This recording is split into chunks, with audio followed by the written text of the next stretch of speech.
এই ঘটনাটি শুনে আমার সমস্ত শরীরের লোম দাঁড়িয়ে গেছে। তো আপনারাও পুরো ঘটনাটি শুনে যান। কোরআন প্রেমী এক মেয়ের কাহিনী।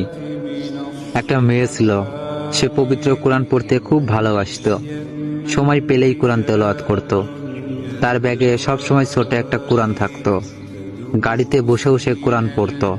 তার তেলাওয়াত এত মধুর ছিল যে কোনো পাষাণ ব্যক্তির মন গলে যেত। রাতে যখন ঘুম ভাঙতো তখনই সে কোরআন পড়তে শুরু করত। একদিন মেয়েটি মারা যায়। মা তার আদরের মেয়েকে হারিয়ে প্রায় পাগলের মতো হয়ে যায়।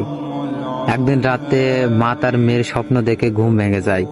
হঠাৎ তার মা তার মেয়ের রুম থেকে কান্নার আওয়াজ শুনতে পায়। তিনি ভয়ে সেই দিন ওই ঘরে যাননি। পরের দিন সকালে তার বাবাকে জানান, কিন্তু সে বিশ্বাস করে না। পরের দিন রাতে তার মা আবার সেই কান্নার আওয়াজ শুনতে পায়। তারপর তার বাবাকে বলে, বাবাও শুনে সেও ভয় পেয়ে যায়। তারপর সকালে এই ঘটনা মসজিদের ইমাম সাহেবকে বলে। তারপর ইমাম সাহেব এই ঘটনা যাচাই করার জন্য ওই মেয়ের বাসায় এক রাত থাকে। রাত 1টা বাজতে না বাজতেই সবাই সেই কান্নার আওয়াজ শুনতে পায়। মনে হচ্ছিল অনেকে মিলে কান্না করতেছে। তখন ইমাম সাহেবও কেঁদে ফেলেন আর বলেন, এটা ফেরেশতাদের কান্নার আওয়াজ। মেয়েটি প্রতি রাতেই এই সময় কোরআন তেলাওয়াত করত, যা শুনতে ফেরেশতারা এখানে আসতো। এখন মেয়েটিকে না দেখতে পেয়ে তারা প্রতি রাতে এই সময়